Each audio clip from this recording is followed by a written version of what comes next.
Hi everyone, welcome to this June MITY portfolio update. In this month, we have wonderful news regarding my investments and terrible news regarding the company crypto.com. In this episode, we will also talk about a little bit about Bitcoin and what is happening behind the scenes. As a last minute news, we need to announce another hack, this time to the Harmony blockchain, and again, it is directed to the bridge connected with Ethereum, meaning that the thief converted the assets in Ethereum and ran away with it. For anyone who's new, this is like a journey for me to see if I can actually get a millionaire or not. My strategy is to copy the best investors, and obviously not just copy them, but actually understand what they do, why they do it, and adjust it a little bit to who I am. And for example, regarding stocks, I've been copying Joseph Carlson, who I put the link in the description below because I think he's just a wonderful investor. At the beginning of this month, I listened to Joseph Carlson's video regarding this problem with the buy and hold strategy that I copied from him. He could have earned a lot more money through buying and selling instead of just holding. And his hints were actually correct. For example, he said, and he did, sell VICI, his one of the strong holdings, so one of the backbones of his portfolio, and then he bought it again later at a cheaper price. I'm very different from him because I really don't watch the markets every week, and it would be very difficult to time the markets like he's doing. But trying to understand the feeling that some people have regarding the markets, such as markets are going to get down or markets now are going to go up, is something that I repeatedly felt a need to learn to do, with dual price being the most emblematic case. Should I change my strategy? Should I follow his advice, selling VC, try to time it? Well, right in the second week of June, when I was still reflecting if I should sell or not, VC has already fell something like 10%, bringing its PFFO back, just a metric, back to 15, which is the exact same as Realty Income Corp, thus nullifying the whole thesis. Well, maybe I could have made some more money if I just copied exactly like he did, but looking at how busy I am this month, this is definitely a problem that just disappeared from my mind, and this is how I see it. Not a not realized gain, but just a problem less. Because, actually now that I'm seeing from mid-July, I can actually say that it didn't really matter that much, because VC has gone a little bit down and then up the way more. Because VC is a growing stock, and I think that in the years to come, as Joseph Carlson showed me with his analysis, the company will probably get better. So it doesn't really matter if I cannot time exactly every single move, sell at high points, buy at low points, because in the long run, it should go up. So slow and steady. Let's trust this mentality. Now let's see a little bit what happened this month. Regarding the positive news, I finally gone red for more than $2,000. And why is it a wonderful news? Because I don't need to sell. My time horizon is of 10 years. I have another 8 years on my portfolio to grow. And finally, I have some money that I can put and invest. And this is the best time ever, at least from this last 1 year. I don't know if the market will continue to fall down, but at least it's much better than it was 6 months ago. Bitcoin has decreased of more than 65% of its peak value. It's an incredible, wonderful time to buy Bitcoin now. A bank also suggested that it's a good time to buy Bitcoin, and this bank is JP Morgan. JP Morgan is currently saying that Bitcoin is undervalued of 30%. Okay, I have no idea of how he did these calculations, how they can say that its value should be around $40,000. But nonetheless, JP Morgan says that it's a good time to buy. It's undervalued. And also we have another good news regarding Bitcoin, which is that it's going to be more and more green, more and more environment friendly. And not because it wants to move from proof of work to proof of stake or other things, but exactly because it is using proof of work, he can capture all the electricity, all the fuel and other things that could go to waste, and use them to create energy and to create profits for the companies. And something that I would have never thought about, mining can reduce global emissions, because right now, lots of methane is going away from industries because it's not financially sustainable to try to get even the last bit of methane to put it back and to produce electricity again with it. So they just let it go, let it waste, because it would be not financially sustainable. But if you put a Bitcoin miner, even this methane that would have gone to waste, would have gone to the atmosphere and would worsen the temperature of the world, if you have a Bitcoin miner, you can change this. You can take the methane back, put it on use to make a Bitcoin miner run, and in this way you can help reduce global emissions and you can help this world to be better. So this is really wonderful news regarding Bitcoin. I would have never thought about such a use for a Bitcoin miner. And for the next update, I will also tell another thing incredible about Bitcoin, on how can a Bitcoin miner be used. Because I'm like, now that I'm watching the Bitcoin Italia podcast, they really have lots of interesting news. But I will talk about them in just a few minutes. What can people do with a Bitcoin miner? This is something interesting. This is something that will probably stay for at least years. So it's actually an interesting news for me to show and to know. Now, regarding the negative news, this month taught me really big lessons. Always balance your portfolio and do not have all your eggs in one basket. Because yes, now we're talking about crypto.com. Previously, like 1 year ago, my cross stake went to 30% to 50% of the allocation. They were purely gain. And what did I do? Nothing, obviously. My strategy was to buy and hold. As my third rule of investing says, after you invest it, do not touch the money. But I think I need to make some exceptions here. And this exception has to be called rebalancing. Because as a year has passed, crypto.com changed its policy. And now as a business, before it was the greatest company to invest in Bitcoin, not just Bitcoin, in crypto, every crypto. And now all the perks have just disappeared. I mean, vanished. It has become the worst company to invest, the worst, and nothing more than a normal bank or exchange if you want to invest in crypto through it. So I should have rebalanced my portfolio. I should have converted those gains into other assets that were more needed in order to reach the correct diversification, thus decreasing the overall risk. And in the July update, I will actually see how much CRO I still have and probably sell a little bit of it. And another very bad news is regarding Harmony, because now we have that another $100 million has been stolen from the Harmony bridge. And actually I discovered it because my 101 that I had in my MetaMask wallet went from $4 to $1 in the blink of a month. So again, they targeted the bridge, stole the private keys of 2 of the 5 multi-signature wallets and stole all the assets. So actually, this is the problem of fast and cheap blockchains. Like Harmony, like Polygon, they usually have security risks. And that's why diversification is needed. And that's why I will have to buy more Bitcoin. Because now that even Ethereum is going to proof of stake, Bitcoin is the only one cryptocurrency, the biggest cryptocurrency that is working on proof of work. So it's actually the safest right now. And then for the final news, we have something regarding NFT. Who is in NFT? Well, we have that Prada is joining the top luxury brands in Web3 with Ethereum NFTs. So we have that Prada is having NFTs and it's having in the Ethereum blockchain. Then we have that even Kanye West has actually started doing NFTs. And actually, why am I telling this? Why am I going into NFTs? Because I think that if the Metaverse takes place, and I hope something will create the Metaverse that I have envisioned, not the ones that are currently doing.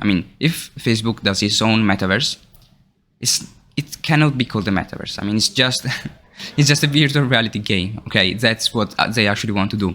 The Metaverse made by crypto should be a Metaverse where everyone can access it, not just using Facebook, not just using Apple or Microsoft or other stuff, but if you just have one computer, you can access it and you can live in it or something like that.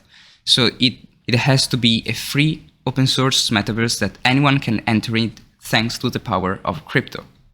So right now there is nothing similar, but if this actually happens, if they can manage to create something like this, Ethereum NFTs or any other blockchain NFTs will actually take place, and they will be a huge business. People bought a total of $50 million for Fortnite skins, okay? So for all the people that are making a fuss about how NFTs are trash, they have no real value, they're not physics, they're just digitals, poor nothing, okay?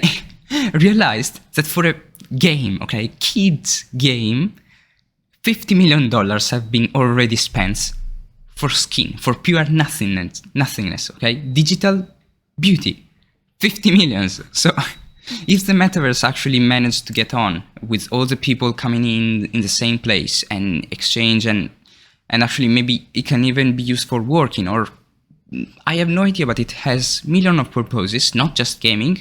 Don't you think that people would buy things to appear more beautiful, even in this digital space of nothingness?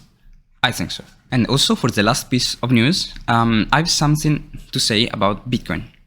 I started listening to an Italian Bitcoin podcast called Bitcoin Italia Podcast, and they are so great that you have no idea. I mean, they talk only about Bitcoin, and the truly unbelievable thing is that they never talk about his price. They only give real news about Bitcoin development and Bitcoin community. And so I wanted to share a little bit about what's happening behind the scenes regarding Bitcoin.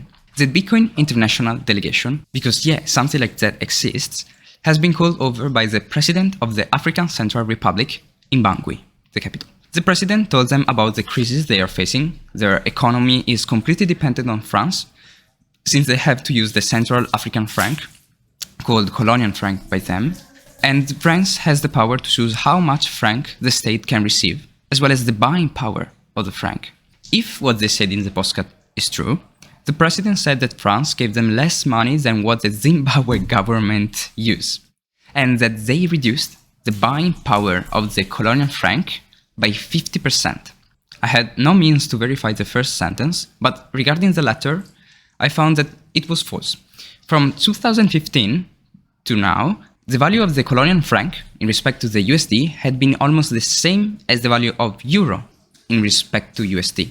Meaning that colonial franc and euro has actually had the same exact value changed in these past 7 years. Anyway, what did they talk with the president? They actually talk about how to make Bitcoin and Bitcoin payments accessible to the population. They actually gave the president some real ideas regarding, for example, how to implement the Bitcoin protocol in the state emergency line, so the one used to call the police or the ambulance. Because crypto isn't just a cryptocurrency, isn't just like a digital currency, but is a protocol. It can be run almost everywhere. The only requirement is that if someone wants to use it, it has to follow the rules of the protocol. So yes, even the emergency line of the state can be used to make Bitcoin payments. And if this happens, the people in the Central African Republic can actually have access to digital payments and stop using telephone recharging, since they don't actually have enough cash. I mean, real cash, physical cash, because France doesn't give them enough cash, even for the population. So they have to use rechargeable phones, like our old ones, the one with you scrape the thing, you put the number, and then the payment will arrive to your SIM card, and you can use it to make phone calls or messages.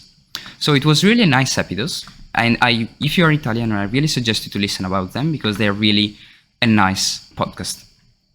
And I will obviously keep you updated. So regarding the markets overview, it isn't really, I mean, we're still in the red. Okay, we have in a little bit of week in this past 4 weeks. It has been a little bit stationary. So we could have finally see the bottom of the market. I still have no idea. The total supply, stablecoin supply, is always decreasing, especially the fiat-backed stablecoin. Regarding the S&P 500, so the 500 most important companies, they are following closely Bitcoin, and the same for the Nasdaq 100. It's just a little bit swing. Something that has more volatility increases more, but also decreases more. So obviously now the Nasdaq has underperformed the S&P 500, but hopefully it will overperform it, since I have more things, more money in the Nasdaq. And even regarding treasury bonds, I still put them here just to see how it's going. For example, the 10 years treasury bond hasn't gone up or down. It has just stayed stationary. while the 1 year treasury bond is still growing up a little bit. I have no idea of what does this mean. I will just put them here in order to help me if I want to analyze them later on.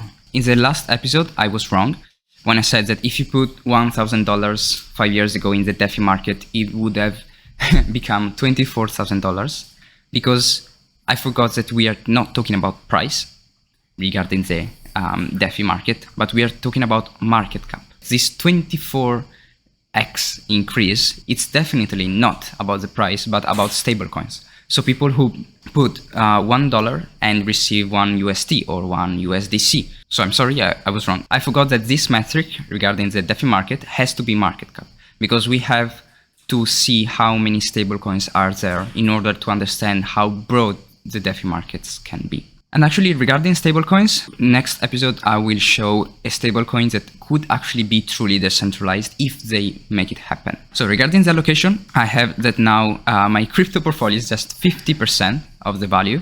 I remember it was like 80% 6 months ago. And regarding the stock allocation, it really hasn't changed that much. My top holdings are still VICI, Apple, and Alibaba, and JP Morgan, and I'm still good with them. And regarding the crypto allocation, I have that CRO has been reduced a lot. I mean, 40%. When a slice of the pie reduces and I didn't change anything, I didn't put money this month, it's because it has gone shrinking in value. Or maybe everything else has gone up, but it's quite the same thing. In this month, CRO underperformed the markets by a lot.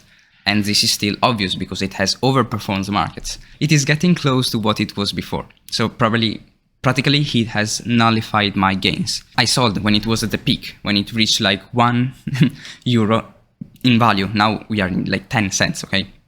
It has almost reached €1 in value. And in that time, I continuously sold 100 CRO every time it has gone up of 10%. So actually, I managed to took out from my position €400, having invested 1,200 at the beginning. I'm still in the green, obviously, because I mean it was CRO. It has just gone up a lot.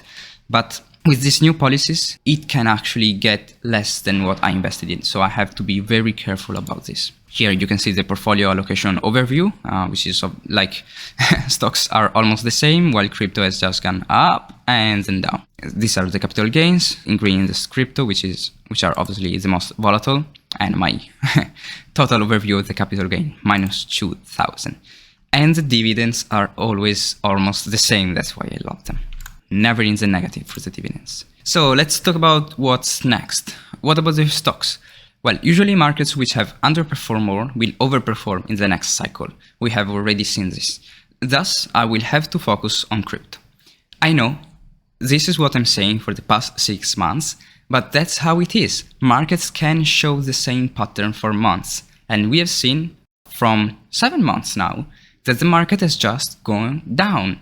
And obviously the crypto has gone down more. So that's where I want to invest right now. So let's talk about the crypto future. In order to talk about crypto, we should differentiate and understand actually what crypto are we talking about. I mean, there is digital scarcity like Bitcoin. There is item games. So crypto used as an item game. There is crypto used as stock.